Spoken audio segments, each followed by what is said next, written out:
എല്ലാവർക്കും നമസ്കാരം. പികെ ലേണിംഗ്സിൻ്റെ ഒരു പുതിയ PYQ എപ്പിസോഡിലേക്ക് സ്വാഗതം. ഇന്ന് നമ്മൾ ഡിസ്കസ് ചെയ്യാൻ പോകുന്നത് 2021 വന്നിട്ടുള്ള എഗ്രീമെൻറ്റ് ഓഫ് സബ്ജക്റ്റ് ആൻഡ് വെർബും ആർട്ടിക്കിൾസും, അതായത് ഗ്രാമറിലെ ഏറ്റവും ഇമ്പോർട്ടൻറ്റ് രണ്ട് ടോപ്പിക്സ്. ആർട്ടിക്കിൾസ് ഈസി ആയിട്ട് പഠിച്ചെടുക്കാം. എഗ്രീമെൻറ്റ് ഓഫ് സബ്ജക്റ്റ് ആൻഡ് വെർബ് ആ റൂളുകൾ കൃത്യമായിട്ട് അറിയാമെങ്കിൽ പഠിച്ചെടുക്കാവുന്ന കാര്യങ്ങളേ ഉള്ളൂ. അപ്പം നമുക്ക് നോക്കാം വന്നിട്ടുള്ള ക്വസ്റ്റ്യൻസ് ഏതൊക്കെയാണെന്ന് നോക്കാം. എഗ്രീമെൻറ്റ് ഓഫ് സബ്ജക്റ്റ് ആൻഡ് വെർബ്. ആദ്യത്തെ ക്വസ്റ്റ്യൻ നോക്കൂ. Neither Lal nor his friends dash arrived. നീതറും നോറും ആണ്. ഈതർ ഓറ് നീതർ നോറ്. വെറും ഈതറും വെറും നീതറും അല്ല നമ്മൾ പറയുന്നത്. ആ കോറിലേറ്റീവ്സ് വരുന്ന കണ്ടീഷൻ എന്താണ്? ഈതറും ഓറും നീതറും നോറും വന്നു കഴിഞ്ഞാൽ ബ്ലാങ്കിന്, അതായത് വെർബിന് തൊട്ട് മുമ്പ് വരുന്ന സബ്ജക്റ്റ് ഏതാണോ അല്ലെങ്കിൽ നൗൺ ഏതാണോ അത് സിംഗുലർ ആണോ പ്ലൂറൽ ആണോ എന്ന് അനുസരിച്ചിരിക്കും ആ വെർബ് സിംഗുലർ ആണോ പ്ലൂറൽ ആണോ എന്ന് തീരുമാനിക്കുന്നത്. അപ്പം നീതറും നോറും വന്നു. ഇവിടെ ലാല് എന്ന് പറയുന്നത് സിംഗുലർ ആണ്, ഫ്രണ്ട്സ് എന്ന് പറയുന്നത് പ്ലൂറൽ ആണ്. ഇവിടെയാണ് ഇത്. അപ്പം ഇമ്പോർട്ടൻറ്റ് സബ്ജക്റ്റ് ആയിട്ട് വരുന്നത് ഫ്രണ്ട്സ് ആണ്, അല്ലേ? അപ്പം വെർബിന് തൊട്ട് മുമ്പ് ഫ്രണ്ട്സ് ആയതുകൊണ്ടും ഫ്രണ്ട്സ് പ്ലൂറൽ ആയതുകൊണ്ടും വെർബ് ഏത് വരണം? ഓബിയസ്ലി പ്ലൂറൽ വെർബ് വരണം. അതാണല്ലോ subject verb agreement. Subject singular ആണെങ്കിൽ വെർബും സിംഗുലർ, സബ്ജക്റ്റ് പ്ലൂറൽ ആണെങ്കിൽ വെർബും പ്ലൂറൽ. അങ്ങനെ വരുമ്പോൾ neither Lal nor his friends is singular ആണ്, അത് വേണ്ട. വാസ് പാസ്റ്റ് ആണ്, സിംഗുലർ ആണ്, അതും വേണ്ട. ഹാസ് പാസ്റ്റ് ആണ്, സിംഗുലർ ആണ്, അതും വേണ്ട. അല്ല, ഹാസ് സിംഗുലർ ആണ്, അതും വേണ്ട. ഇവിടെ ഹാസും ഹാവും തമ്മിലുള്ള കോമ്പറ്റീഷനിൽ ഹാവ് ആണ് കറക്റ്റ് വരിക. നമുക്ക് എന്ത് വേണം? പ്ലൂറൽ വേണം. അതുകൊണ്ട് ഓക്കെ, ഹാവ് ആണ് കറക്റ്റ് ആൻസർ. ഓപ്ഷൻ ബി ആണ്. അടുത്ത ക്വസ്റ്റ്യൻ നോക്കാം. The principal along with staff. ഇവിടെ കീ ഐറ്റം വരുന്നത് എലോങ് വിത്ത് എന്നുള്ള വേർഡാണ്. അതായത് along with, as well as, അതൊക്കെ കഴിഞ്ഞിട്ട് വരുന്ന ഇൻഫോർമേഷൻസ് എന്ന് പറയുന്നത് എക്സ്ട്രാ ഇൻഫോർമേഷൻസ് ആണ്. അത് നമ്മൾ തൽക്കാലം സബ്ജക്ട് വെർബിന്റെ സിംഗുലാരിറ്റി അല്ലെങ്കിൽ പ്ലൂരാലിറ്റി നോക്കുമ്പോൾ അത് നമ്മൾ കൺസിഡർ ചെയ്യില്ല. അത് കഴിഞ്ഞ് വരുന്ന എന്താണെങ്കിലും അത് എക്സ്ട്രാ ഇൻഫോർമേഷൻ ആണ്, അത് വേണ്ട. ഇവിടെ ഇമ്പോർട്ടൻ്റ് ആയിട്ട് വരുന്നത് ആദ്യത്തെ സബ്ജക്റ്റ്, അതായത് എലോങ് വിത്ത്, ആസ് വെൽ ആസിനൊക്കെ മുമ്പ് ഏത് സബ്ജക്റ്റ് ആണോ വരുന്നത് ആ സബ്ജക്റ്റ് ആണ് ഇമ്പോർട്ടൻ്റ് ആയിട്ട് വരുന്നത്. ഇവിടെ എന്താണ്? പ്രിൻസിപ്പിൾ ആണ്. പ്രിൻസിപ്പിൾ എന്താണ്? സിംഗുലർ ആണ്.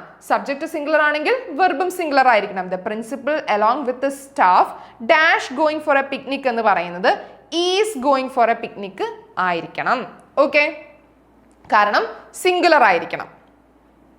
അടുത്തത് one of his. ഇവിടെ എന്താ ഇമ്പോർട്ടൻറ്റ്? one of his ആണ് ഇമ്പോർട്ടൻറ്റ്. one of his എന്ത് കഴിഞ്ഞാലും പ്ലൂരൽ ആയിരിക്കണം, പ്ലൂരൽ നൗൺ ആയിരിക്കണം വരേണ്ടത്. one of his sons is studying in Mumbai. Option B ആണ് കറക്റ്റ് ആൻസർ. ഓക്കെ, ഇവിടെ വൺ ഓഫ് കഴിഞ്ഞാൽ ഒരു പ്ലൂരൽ നൗൺ ആയിരിക്കണം ഫോളോ ചെയ്യേണ്ടത് എന്നുള്ളത് കൊണ്ടാണ്. അടുത്തത് നോക്കാം. One of the children. One of the children, one of the children. കണ്ടോ, വൺ ഓഫ് ദ കഴിഞ്ഞിട്ട് അവർ പ്ലൂരൽ നൗൺ തന്നിട്ടുണ്ട്. Dash done it. ഇവിടെ വൺ ഓഫ് ദ കഴിഞ്ഞ് പ്ലൂരൽ വരണം. അതുകൊണ്ടാണ് നമ്മൾ നേരത്തെ ക്വസ്റ്റ്യനിൽ വൺ ഓഫ് ഹിസ് സൺസ് എന്ന് പറഞ്ഞത്, അല്ലേ? വൺ ഓഫ് കഴിഞ്ഞ് പ്ലൂരൽ നൗൺ വരണം. പക്ഷേ വൺ ഓഫ് ദ ചിൽഡ്രൻ കഴിഞ്ഞ് പിന്നെ വരേണ്ടത് എന്താണ്? സിംഗുലർ വെർബാണ്. കാരണം വൺ ഓഫ് ദ എന്ന് പറയുന്നതാണ് ഇവിടെ ഇമ്പോർട്ടൻ്റ് ആയിട്ട് വരുന്നത്. അത് കളക്റ്റീവ് ആയിട്ട് ഒരു കാര്യത്തെ കാണിക്കുന്നത് കൊണ്ട് വൺ ഓഫ് ദ ആണ് ഇവിടെ ഇമ്പോർട്ടൻ്റ് ആയിട്ട് വരുന്നത്. വൺ ഓഫ് ദ കഴിഞ്ഞ് വരുന്ന വെർബ്, അതായത് നൗൺ പ്ലൂറൽ ആയിരിക്കണം, പക്ഷെ വെർബ് എന്തായിരിക്കണം? സിംഗുലർ ആയിരിക്കണം. ഇവിടെ എന്താണ് സിംഗുലർ വരുന്നത്? One of the children have എന്തായാലും വരില്ല. One of the children has done it. Tense അനുസരിച്ച് നോക്കുമ്പോൾ ഹാസ് തന്നെയാണ് വരേണ്ടത്. Has done it. ഡി ആണ് ആൻസർ വരിക. വൺ ഓഫ് ദ കഴിഞ്ഞ് പ്ലൂറൽ നൗൺ വരണം. അതൊരു സിംഗുലർ സബ്ജക്റ്റ് ആയിട്ടാണ് ആക്ട് ചെയ്യുന്നത്.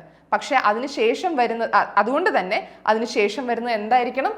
സിംഗുലർ വെർബ് ആയിരിക്കണം. അടുത്തത് നോക്കാം. നമ്മൾ നേരത്തെ പറഞ്ഞ റൂളിന്റെ ഒരു ആപ്ലിക്കേഷൻ ആണ് ഇവിടെ വരുന്നത്. The leader as well as his brothers. നമ്മൾ നേരത്തെ the principal along with the staff പറഞ്ഞു. അവിടെ നമ്മൾ പറഞ്ഞു along with, as well as. അതൊക്കെ കഴിഞ്ഞ് വരുന്ന ഇൻഫർമേഷൻ എന്താണ്? ഇമ്പോർട്ടൻ്റ് അല്ല.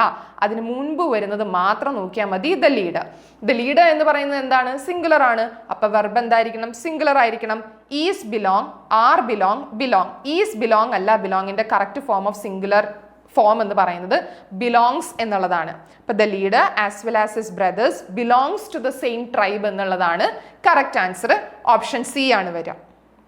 അവിടെ ഫസ്റ്റ് സബ്ജക്റ്റിനാണ് ഇമ്പോർട്ടൻസ് കൊടുക്കേണ്ടതെന്ന് നമ്മൾ നേരത്തെ റൂള് പറഞ്ഞിട്ടുണ്ടായിരുന്നു.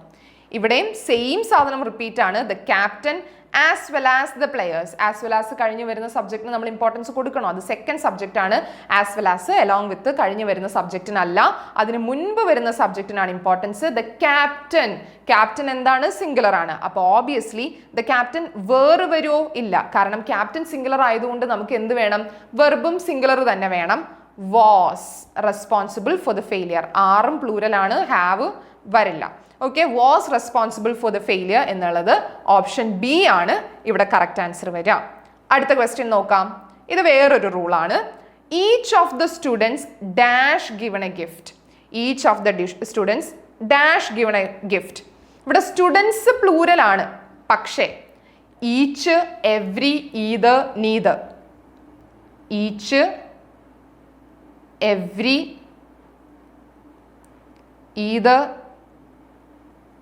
നീതർ ഇതൊക്കെ വരുന്നിടത്ത് എന്താണ്? സിംഗുലർ വെർബേ യൂസ് ചെയ്യാൻ പാടൂ. ഈച്ച്, എവ്രി, ഈതർ, നീതർ എന്നൊക്കെ വരുന്നിടത്ത് സിംഗുലർ വെർബേ യൂസ് ചെയ്യാൻ പാടൂ. അങ്ങനെയാണെങ്കിൽ വേറും ഹാവും വരില്ല. വില്ലിന് ഇവിടെ പ്രസക്തിയില്ല. വാസ് ആണ് correct answer. Each of the students was given a gift. ഇവിടെ നമ്മൾ ഈതറും നീതറും പറയുന്നത് സിംഗുലർ കേസിൽ വരുന്നിടത്താണ്. കോറിലേറ്റീവ് ആയിട്ട് ഓരോ, അതായത് ഈതർ, ഓറോ, നീതർ, നോറോ വരുന്നിടത്തല്ല. അവിടെ റൂൾ മാറി.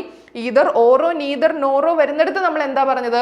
വെർബിന് അടുത്ത് നിൽക്കുന്ന സബ്ജക്റ്റ് അനുസരിച്ച് വേണം വെർബിന്റെ സിംഗുലർ അല്ലെങ്കിൽ പ്ലൂരൽ തീരുമാനിക്കപ്പെടാനായിട്ട്. പക്ഷേ ഇവിടെ ഈതർ മാത്രം, നീതർ മാത്രം, ഈച്ച്, എവ്രി ഈ 4 വാക്ക് വരുന്നിടത്ത് നിർബന്ധമായും എന്തായിരിക്കണം? വെർബ് സിംഗുലർ ആയിരിക്കണം വെർബ്. ഓക്കെ, അടുത്ത ക്വസ്റ്റ്യനിലേക്ക് പോവാം. Either of the candidates. വീണ്ടും either of the candidates, either or അല്ല, ഈതർ മാത്രമേ ഉള്ളൂ. അപ്പൊ കാൻഡിഡേറ്റ്സ് എന്നുള്ളതിന് ഇവിടെ പ്രസക്തി ഇല്ല. ഈതർ വന്നിട്ടുണ്ടെങ്കിൽ സിംഗുലർ സബ്ജക്റ്റ് മതി. Either of the candidates has scored good marks. Is ഇവിടെ ടെൻസ് അനുസരിച്ച് വരില്ല. സ്കോർഡ് എന്ന് പറയുന്നത് പാസ്റ്റ് ആണ്. അപ്പോൾ ഹാസ് സ്കോർഡ് ഗുഡ് മാർക്സ് എന്നുള്ളതേ കറക്റ്റ് വരുള്ളൂ. ഇനി the principal along with the staff. വീണ്ടും the principal along with the staff dash going on a tour എന്ന് പറയുമ്പോൾ എലോങ് വിത്തിന് ശേഷം വരുന്നത് ഇമ്പോർട്ടൻ്റ് അല്ല. ദ പ്രിൻസിപ്പൽ മാത്രമേ ഇമ്പോർട്ടൻ്റ് ആയിട്ട് വരുന്നുള്ളൂ. ദ പ്രിൻസിപ്പൽ എന്നുള്ളത് സിംഗുലർ ആയതുകൊണ്ട് വെർബ് എന്ത് വരണം? സിംഗുലർ വരണം. അപ്പം എന്ത് വരും? Is going on a tour. Option C ആണ് കറക്റ്റ് ആൻസർ. അടുത്തത് ഇത് വേറൊരു റൂളാണ്. ഇവിടെ എന്താ പറയുന്നത്? Every boy and every girl dash given a packet of chocolates. Every boy and every girl ഇത് ഓരോ നൗണിന് മുമ്പും എവ്രി എന്ന വേർഡ് യൂസ് ചെയ്തിട്ടുള്ളത് കൊണ്ട് നമ്മൾ ഇതിനെ കളക്റ്റീവ്ലി സിംഗുലർ ആയിട്ടേ എടുക്കുന്നുള്ളൂ. അങ്ങനെ വരുമ്പോൾ every boy and every girl was given a packet of ചോക്ലേറ്റ്സേ വരുള്ളൂ. ഇവിടെ ഓപ്ഷൻ എഴുതിയിട്ടില്ല. സബ്ജക്റ്റിനെ സിംഗുലർ ആയിട്ട് എടുക്കുള്ളൂ. അതുകൊണ്ട് ഓപ്ഷൻ എ ആണ് കറക്റ്റ് ആൻസർ വരുന്നത്. Every boy and every girl was given a packet of chocolates. അപ്പൊ എവ്രി എല്ലാത്തിൻ്റെയും മുമ്പ്, അതായത് നൗണിന് മുമ്പ് വന്നിട്ടുണ്ടെങ്കിൽ എന്താണ്? വെർബ് സിംഗുലർ ആയിരിക്കണം. അടുത്ത ക്വസ്റ്റ്യൻ നോക്കാം. Nowadays trucks of this company dash preferred by most of the drivers. അതായത് ഇവിടെ കമ്പനിയെ ബേസ് ചെയ്തല്ല വെർബ് വരേണ്ടത്. ഈ കമ്പനിയുടെ ട്രക്സിനെ കുറിച്ചാണ് പറയുന്നത്. അപ്പൊ ട്രക്സ് ആണ് ഇവിടെ മെയിൻ നൗൺ ആയിട്ട് വരുന്നത്.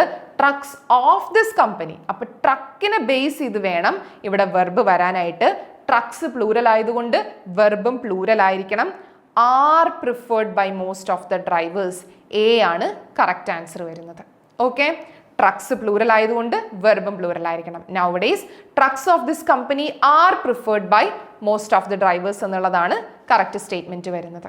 ഓക്കെ, അപ്പോൾ ഇതിനകത്ത് നിങ്ങൾക്ക് ഒരുവിധം കവർ ചെയ്യേണ്ട റൂൾസ് എല്ലാം നമ്മൾ കവർ ചെയ്തിട്ടുണ്ട്. അതായത് ഈച്ച്, എവ്രി, ഈതർ, നീതർ വരുമ്പോൾ സിംഗുലർ സബ്ജക്റ്റ് ആയിരിക്കണം. വൺ ഓഫ് ദ കഴിഞ്ഞ് വരുന്ന നൗണ് സിംഗുലർ ആയിരിക്കണം, പക്ഷെ വെർബ് അല്ല. വൺ ഓഫ് ദ കഴിഞ്ഞ് വരുന്ന നൗണ് പ്ലൂരൽ ആയിരിക്കണം, പക്ഷെ വെർബ് സിംഗുലർ ആയിരിക്കണം. പിന്നെ എന്താ പറഞ്ഞത് നമ്മൾ? Either, or, neither, nor condition പറഞ്ഞു. അതിനകത്ത് വെർബിന് അടുത്ത് നിൽക്കുന്ന സബ്ജക്റ്റ് ഏതാണോ അതിനനുസരിച്ച് വേണം വെർബ് ചേഞ്ച് ചെയ്യാനായിട്ട്. ഓരോ നൗണിൻ്റെയും കൂടെ എവ്രി യൂസ് ചെയ്തിട്ട് ആൻഡ് വെച്ച് ജോയിൻ ചെയ്തിട്ടാണ് വരുന്നതെങ്കിൽ വെർബ് നമ്മൾ അതിനെ കളക്റ്റീവ്ലി സിംഗുലർ ആയിട്ട് എടുക്കുള്ളൂ. വെർബും സിംഗുലർ തന്നെയാണ് വരിക. അപ്പം ഇങ്ങനത്തെ റൂൾസ് ഒക്കെ ഓർത്ത് വെക്കുക. ഇതാണ് സബ്ജക്റ്റ് വെർബ് അഗ്രിമെന്റിൽ നിന്ന് 2021 ചോദിച്ചിരിക്കുന്ന ക്വസ്റ്റ്യൻസ്. ഇനി ആർട്ടിക്കിൾസ് ആണ് വരുന്നത്. ഇതിനു മുൻപ് 2020 PYQs നമ്മൾ ആർട്ടിക്കിൾസിൽ എടുത്തപ്പോൾ പറഞ്ഞ കാര്യങ്ങൾ തന്നെയാണ് ഇതിനകത്തും വരുന്നത്. അതായത് ഒരു വാക്കിലും നിങ്ങൾ ആർട്ടിക്കിൾസ് ഏതാണെന്ന് അറിയാലോ, എ ആൻഡ് ദ, ഇത് മൂന്നുമാണ് ആർട്ടിക്കിൾസ് വരുന്നത്.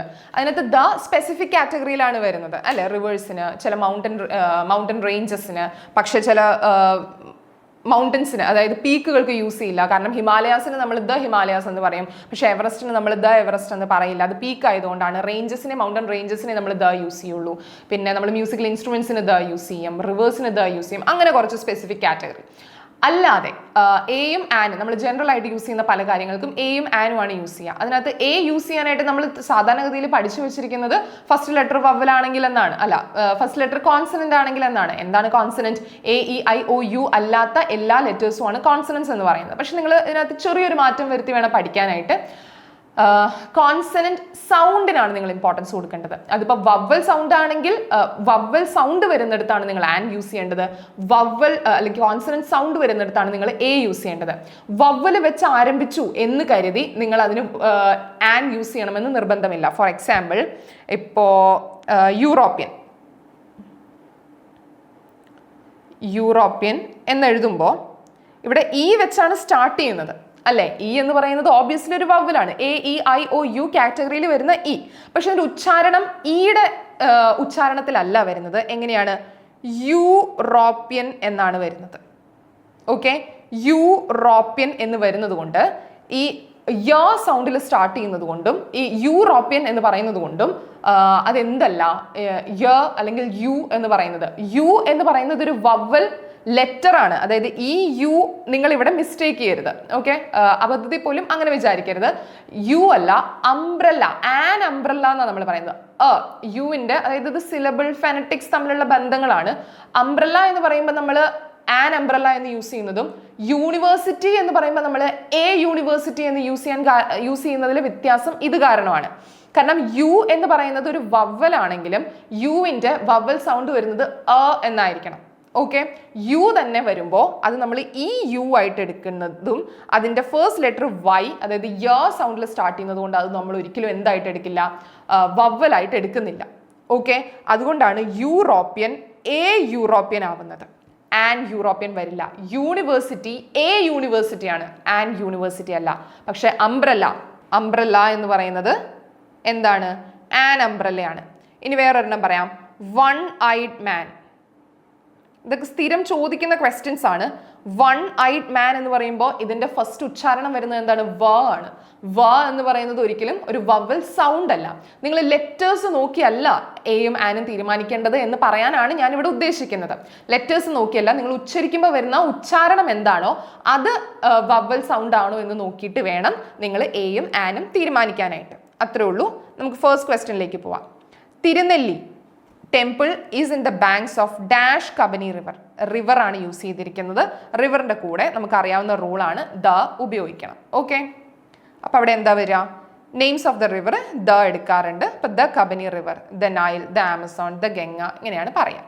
ഓക്കെ, അടുത്ത ക്വസ്റ്റിലേക്ക് പോവാം. Richard is dash honest person. Honest ഇവരുടെ സ്ഥിരം വേട്ടമൃഗമാണ്. ആർട്ടിക്കിൾസ് ചോദിക്കുമ്പോൾ ഹോണസ്റ്റ് എന്ന് പറഞ്ഞാണ് നമ്മൾ സാധാരണഗതിയിൽ പഠിച്ചിട്ടുള്ളത്. നമ്മൾ എഴുതി വെച്ചിരിക്കുന്നതെല്ലാം ഉച്ചരിക്കുക എന്നുള്ളതാണല്ലോ നമ്മുടെ ശീലം. അപ്പോൾ ഹോണസ്റ്റ് അല്ല, ഓണസ്റ്റ് ആണ്. അപ്പൊ എച്ച് കോൺസണന്റ് സൗണ്ട് ആണ് അല്ലെ, ഹ എന്ന് പറയുന്നത് കോൺസണന്റ് സൗണ്ട് ആണ്. ഓണസ്റ്റിന്റെ ഓണസ്റ്റ് എന്ന് പറയുമ്പോൾ ഓ വെച്ചാണ് അത് സ്റ്റാർട്ട് ചെയ്യുന്നത്. അപ്പൊ ഓ എന്തല്ല, കോൺസണന്റ് സൗണ്ട് അല്ല, പകരം വവ്വൽ സൗണ്ട് ആണ്. അപ്പൊ വവ്വൽ സൗണ്ട് ആയതുകൊണ്ട് തന്നെ എന്താണ്, ആൻ ഓണസ്റ്റ് പേഴ്സൺ ആണ്. ഓക്കെ, ആൻ ഓണസ്റ്റ് പേഴ്സൺ ആണ് ഇവിടെ വരിക, എ ഓണസ്റ്റ് പേഴ്സൺ അല്ല. അടുത്തത് നോക്കാം. The resolution was passed by dash unanimous decision. ഇതാണ് അടുത്ത ക്വസ്റ്റ്യൻ. അപ്പൊ ഇതിനകത്ത് യുനാനിമസിൽ നമ്മൾ നേരത്തെ യൂണിവേഴ്സിറ്റിയിൽ പറഞ്ഞ അതേ ലോജിക്കാ വരുന്നത്. യു ഉണ്ടല്ലോ, വവൽ സൗണ്ട് ആണല്ലോ എന്ന് കരുതി ആൻ വരില്ല. യു എന്ന് പറയുന്നത് വവൽ ലെറ്റർ ആണ്, വവൽ സൗണ്ട് അല്ല. അപ്പൊ ഇത് കോൺസണന്റ് സൗണ്ട് ആണ് യു എന്ന് പറയുന്നത്. ഞാൻ പറഞ്ഞു ഈ യുവിന്റെ ഉച്ചാരണമാണ് വരുന്നത്. ഓക്കെ, ഈ യുവിന്റെ ഉച്ചാരണം ആണെങ്കിൽ ഈ യാല് സൗണ്ടിൽ സ്റ്റാർട്ട് ചെയ്യുന്നത് കൊണ്ട് തന്നെ ഇവിടെ എ വരൂ, ആൻ വരില്ല. Okay, I boat A pen. ഞാനൊരു പേന വാങ്ങി. Dash pen writes well. ആ പേനയെ കുറിച്ച് തന്നെയാണ് ഞാൻ പിന്നെയും പറയുന്നത്. ഞാൻ ഒരു പേന വാങ്ങി, ആ പേന നന്നായിട്ട് എഴുതും അല്ലെങ്കിൽ നന്നായിട്ട് എഴുതാൻ പറ്റും. അതുകൊണ്ടെന്ന് പറയുമ്പോൾ ആ പേന, സ്പെസിഫിക് പേനേനെ ഞാൻ ഉദ്ദേശിക്കുന്നത് കൊണ്ട് ഇവിടെ ദ തന്നെ വരണം. The pen writes well. Okay, I bought a pen the pen writes well. സംശയമൊന്നുമില്ലല്ലോ. അടുത്ത ക്വസ്റ്റ്യനിലേക്ക് പോവാം. Dash war never solves anything. ഇത് ആക്ച്വലി ആർട്ടിക്കിൾസിൽ നിന്ന് വരുന്നതല്ല, പകരം ഡിറ്റർമിനേഴ്സിൽ നിന്ന് വരുന്നതാണ്. കാരണം ഇവിടെ ഒരു സ്പെസിഫിക് വാറിനെ കുറിച്ചല്ല സംസാരിക്കുന്നത്, അല്ലേ? ഇപ്പോൾ വാർ ഓഫ് ഇൻഡിപെൻഡൻസ് അല്ലെങ്കിൽ വാർ ഓഫ് വാട്ടർലൂ അതിനെക്കുറിച്ചൊക്കെ ആണെങ്കിൽ ദ വാർ എന്ന് പറഞ്ഞ് നമുക്ക് സ്റ്റാർട്ട് ചെയ്യായിരുന്നു. ഇവിടെ ഒരു സ്പെസിഫിക് വാറിനെ കുറിച്ചല്ല, ഒരു ജനറൽ വാറിനെ കുറിച്ചാണ്. പക്ഷേ അവിടെ ആൻ എന്തായാലും യൂസ് ചെയ്യാൻ പറ്റില്ല. വാ എന്ന് പറയുന്നത്, വാറിന്റെ വാ എന്ന് പറയുന്നത് എന്ത് സൗണ്ടാണ്? കോൺസണന്റ് സൗണ്ടാണ്. അപ്പോൾ ഇവിടെ എ അല്ലെങ്കിൽ എനി ഇത് തമ്മിലാണ് നമുക്ക് കൺഫ്യൂഷൻ വരിക. പക്ഷേ എയും ഇവിടെ യൂസ് ചെയ്യാൻ പറ്റില്ല. കാരണം ഇതൊരു വേറെ ബാക്കി എല്ലാ വാറുകളെയും കമ്പയർ ചെയ്ത് ഒരു വാറും ഒരു പ്രശ്നത്തിനും പരിഹാരം കണ്ടെത്തുന്നില്ല എന്ന് പറയുക എന്നുള്ളതാണ് ഇവിടെ ലക്ഷ്യം വരുന്നത്. അപ്പോൾ ഇവിടെ ആർട്ടിക്കിൾ അല്ല, പകരം ഡിറ്റർമിനറായ എനിയാണ് യൂസ് ചെയ്യേണ്ടത്. എനി വാർ, ഒരു വാറും നെവർ സോൾവ്സ് എനിത്തിങ്. കാരണം എന്താന്ന് വെച്ചാൽ ഈ കോണ്ടെക്സ്റ്റിൽ ഒരു യൂണിവേഴ്സൽ നെഗറ്റീവ് സ്റ്റേറ്റ്മെന്റ് ആണ് ഉദ്ദേശിക്കുന്നത്. അതായത് വളരെ ഒരു പ്രസ്താവനയാണ് നോക്കുന്നത്. The word any acts as a determiner used to emphasize that it doesn't matter which specific war. ഏത് വാറിനെ കുറിച്ചും സംസാരിച്ചോട്ടെ, the result is always same. ഏത് വാറിനെ കുറിച്ചാണ് സംസാരിക്കുന്നതെങ്കിലും റിസൾട്ട് എപ്പോഴും ഒന്നാണ്. എനി വാർ നെവർ സോൾവ്സ് എനിത്തിങ്. ഒരു വാറും ഒരു പ്രശ്നത്തിനും പരിഹാരം കണ്ടെത്തുന്നില്ല എന്ന് പറയുന്നിടത്ത് നമ്മൾ എനിയാണ് യൂസ് ചെയ്യുന്നത്, ആർട്ടിക്കിൾസ് അല്ല. R you looking for dash shampoo? R you looking for dash shampoo? അപ്പോൾ ഏതോ ഒരു ഷാംപൂ നോക്കി നടക്കുകയാണ്. അപ്പോൾ ആ ഷാംപൂ ആണോ നീ നോക്കുന്നത് എന്നാണ് ഈ ചോദിക്കുന്നത്. അവിടെ ദ ഷാംപൂ, ആ സ്പെസിഫിക് ഷാംപൂവിനെ കുറിച്ച് സംസാരിക്കുന്നത് കൊണ്ട് ദ വരണം. Are you looking for the shampoo? 18ാമത്തെ ക്വസ്റ്റ്യൻ എടുക്കാം. ഇവിടെ എന്താ? Mister Bajaj was dash very fastidious person. Fastidious എന്ന് വെച്ചിട്ടുണ്ടല്ലോ, മെറ്റിക്കുലസിന്റെ സിനോണിമാണ് ഫസ്റ്റീഡിയസ് എന്ന് പറയുന്നത്. അതായത് വളരെ ചെറിയ ഡീറ്റെയിൽസിന് പോലും ഇമ്പോർട്ടൻസ് കൊടുക്കുന്ന ഒരു വ്യക്തിനെയാണ് ഫസ്റ്റീഡിയസ് എന്ന് പറയാം. Who lived in dash small house with dash beautiful garden. വളരെ എളുപ്പമാണ്. അതായത് ഇതെല്ലാം ഫസ്റ്റീഡിയസ് പേഴ്സൺ, അതായത് മിസ്റ്റർ ബജാജിനെ ആദ്യമായിട്ട് ഇൻട്രൊഡ്യൂസ് ചെയ്യാണ്. ഒരു ഫസ്റ്റീഡിയസ് പേഴ്സൺ ആണ് അദ്ദേഹം എന്ന് പറയുമ്പോൾ അവിടെ സ്പെസിഫിക് ആയിട്ട് ഒന്നും വരുന്നില്ല. വളരെ ജനറൽ ആയ ഒരു സ്റ്റേറ്റ്മെന്റിൽ ആ ഫസ്റ്റീഡിയസ് പേഴ്സൺ, അതായത് എല്ലാ കാര്യങ്ങൾക്കും വളരെ ചിട്ടയോടുകൂടി ഡീറ്റെയിൽസിനൊക്കെ ഇമ്പോർട്ടൻസ് കൊടുത്ത് ചെയ്യുന്ന, ഇംപ്രസ് ചെയ്യാൻ ഭയങ്കര ഹാർഡായ ഒരു വ്യക്തിയാണ് എന്ന് പറയുമ്പോൾ ഫസ്റ്റ് മെൻഷൻ ആണ് വെരി ഫസ്റ്റീഡിയസ് പേഴ്സൺ എന്ന് പറയുന്നത്. First mention a very fastidious person who lived in a small house. ഒരു ചെറിയ വീട്ടിൽ താമസിച്ചു. With a beautiful garden. ഒരു നല്ല ബ്യൂട്ടിഫുൾ ഭംഗിയുള്ളൊരു പൂന്തോട്ടം കൂടി ഉണ്ടായിരുന്നു ആ വീടിൻ്റെ അടുത്ത് എന്ന് പറയുന്നിടത്ത് നമ്മളെല്ലാം ഫസ്റ്റ് മെൻഷൻ ആണ്. ആൻഡ് അതുകൊണ്ട് തന്നെ ദ യൂസ് ചെയ്യേണ്ട കാര്യമില്ല. എന്തെങ്കിലും റിപ്പീറ്റേറ്റീവ് ആയിട്ട് വരുമ്പോൾ അതിനെക്കുറിച്ച് പറയുമ്പോഴാണ് നമ്മൾ വീണ്ടും ദ യൂസ് ചെയ്യുന്നത്. അല്ലെങ്കിൽ സ്പെസിഫിക് ആയ എന്തെങ്കിലും കാര്യമായിരിക്കണം. ഇവിടെ അങ്ങനെ ഒന്നുമില്ല, എല്ലാം ജനറൽ ആയ കാര്യങ്ങളാണ് പറയുന്നത്. എ യൂസ് ചെയ്താൽ മതി. സി ആണ് കറക്റ്റ് ആൻസർ വരുന്നത്. Uttar Pradesh is dash most populated state in India എന്ന് പറയുമ്പോൾ ദ തന്നെയാണ് വരേണ്ടത്. കാരണം എന്താ? എയും ആനും അല്ല. മോസ്റ്റ് എന്ന് പറയുന്ന ഒരു സൂപ്പർലാറ്റീവ് ഡിഗ്രിയാണ്, അല്ലേ? അതിൻ്റെ പെർഫെക്ഷനിസത്തിലേക്ക് എത്തിയ ഒരു കാര്യത്തിനെ കുറിച്ചാണ് എങ്കിൽ, അല്ലെങ്കിൽ മോസ്റ്റ് സൂപ്പർലാറ്റീവിൻ്റെ കൂടെ നമ്മളെപ്പോഴും ദ ആണ് യൂസ് ചെയ്യുക. അതതിൻ്റെ റൂളാണ്. Okay, Uttar Pradesh is the most populated state in India. Superlative ഡിഗ്രിയുടെ കൂടെ ദ യൂസ് ചെയ്യണം. I only have a dash hour break to finish off my work. ഇവിടെ കൺഫ്യൂഷൻ വരാൻ കാരണം ഹാഫും അവറും എച്ചിലാണ് സ്റ്റാർട്ട് ചെയ്യുന്നത്. പക്ഷേ ഹാഫ് എന്ന് പറയുമ്പോൾ ഹ എന്ന് പറയുന്ന കോൺസണന്റ് സൗണ്ടിൽ തുടങ്ങുന്നത് കൊണ്ട് എയും, എന്നാൽ അവർ എന്ന് പറയുമ്പോൾ അ എന്ന വവൽ സൗണ്ടിൽ തുടങ്ങുന്നത് കൊണ്ട് ആനുമാണ് യൂസ് ചെയ്യേണ്ടത്. പക്ഷേ എച്ചു അല്ലേ, അപ്പൊ രണ്ടിടത്തും സെയിം സാധനം അല്ലേ വരേണ്ടത് എന്ന് വിചാരിച്ചിട്ട് ആൻ അല്ല എ എടുക്കാൻ ചാൻസ് ഉണ്ട്. അല്ല, എയും ആനും ഡി ആണ് വരേണ്ടത്. ഓക്കെ, കാരണം ഹവർ അല്ല അവറാണ്, ഹോണസ്റ്റ് അല്ല ഓണസ്റ്റ് ആണ്. Okay, she is dash university player. അവളൊരു യൂണിവേഴ്സിറ്റി പ്ലെയർ ആണെന്ന് പറയുമ്പോൾ യൂണിവേഴ്സിറ്റി ഞാൻ നേരത്തെ പറഞ്ഞിട്ടുണ്ടായിരുന്നു, യുനാനിമസ് യൂണിവേഴ്സിറ്റി ഒക്കെ എന്താണ്? യു സൗണ്ടിൽ. യു എന്ത് സൗണ്ടാണ്? വവൽ ലെറ്റർ ആണ് യു, പക്ഷേ കോൺസണന്റ് സൗണ്ട് ആണ്. അപ്പം സൗണ്ടിലാണ് നമ്മൾ ആർട്ടിക്കിൾ പിടിക്കേണ്ടത്. അപ്പോൾ യൂണിവേഴ്സിറ്റി എന്ന് പറയുന്നത് എ യൂണിവേഴ്സിറ്റി പ്ലെയർ ആണ്. അടുത്ത question, dash banyan is A kind of fig tree. Dash banyan, അതായത് ഇവിടെ ഒരു സ്പീഷ്യസിനെ കുറിച്ചാണ് പറയുന്നത്. ബാനിയൻ എന്ന ആ ഒരു സ്പീഷ്യസ് ഓഫ് ട്രീസിനെ കുറിച്ച് പറയുമ്പോൾ the banyan is A kind of fig tree എന്നാണ് പറയാം. ഓക്കെ, ഒരു ഹോൾ സ്പീഷ്യസിനെ കുറിച്ചോ ക്ലാസിനെ കുറിച്ചോ സംസാരിക്കുമ്പോൾ ദ കൂട്ടി വേണം ആ സിംഗുലർ നൗൺ യൂസ് ചെയ്യാനായിട്ട്. The banyan represents entire class of banyan trees. അതുകൊണ്ട് ഓക്കെ, അപ്പോൾ ഇവിടെ നമ്മുടെ അവസാനിച്ചിരിക്കുകയാണ്. 21 ക്വസ്റ്റ്യൻസ് ആണ് നമ്മൾ ഡിസ്കസ് ചെയ്തത്. എവിടം തൊട്ട്? 2021 ഗ്രാമറിലെ 21 ക്വസ്റ്റ്യൻസ്. അപ്പോൾ ആർട്ടിക്കിൾസും സബ്ജക്റ്റ് വെബ് അഗ്രിമെൻറ്റും ആയിരുന്നു നമ്മൾ എടുത്തിട്ടുണ്ടായിരുന്നത്. ഈസി ആയിരുന്നു, വലിയ ബുദ്ധിമുട്ടൊന്നുമില്ലാതെ നമുക്ക് ചെയ്തു തീർക്കാവുന്ന കാര്യങ്ങളാണ്. അതിനകത്ത് ആർട്ടിക്കിൾസിൽ ഞാൻ പറഞ്ഞല്ലോ, ആദ്യം തന്നെ പറഞ്ഞ റൂൾസ് ആണ് ഇമ്പോർട്ടൻ്റ് ആയിട്ട് വരുന്നത്. എവിടെയൊക്കെ വരണം എന്നുള്ള റൂൾസ് നിങ്ങൾ ഓർത്ത് വെക്കുക. എയും ആനും, അതായത് ചില സ്പെസിഫിക് സാധനങ്ങളുണ്ട് ഇവർ റിപ്പീറ്റഡ് ആയിട്ട് ചോദിക്കുന്ന, ഈ യൂണിവേഴ്സിറ്റി, യുനാനിമസ്, യൂറോപ്യൻ, ഓണസ്റ്റ്, അവർ, ഹാഫ്, പിന്നെ എന്താ, വൺ നൈറ്റ് മാൻ, ഇതൊക്കെ റിപ്പീറ്റഡ്ലി വരുന്ന സാധനങ്ങളാണ്. അപ്പോൾ വവൽ സൗണ്ട് ആണോ കോൺസണന്റ് സൗണ്ട് ആണോ നോക്കിയിട്ട് വേണം, ലെറ്റർ മാത്രം നോക്കിയാൽ പോരാ, അത് പ്രാക്ടീസിലൂടെ വേണം ചെയ്തെടുക്കാനായിട്ട്. അത്രേ ഉള്ളൂ. അടുത്ത എപ്പിസോഡിൽ കാണാം. Thank you.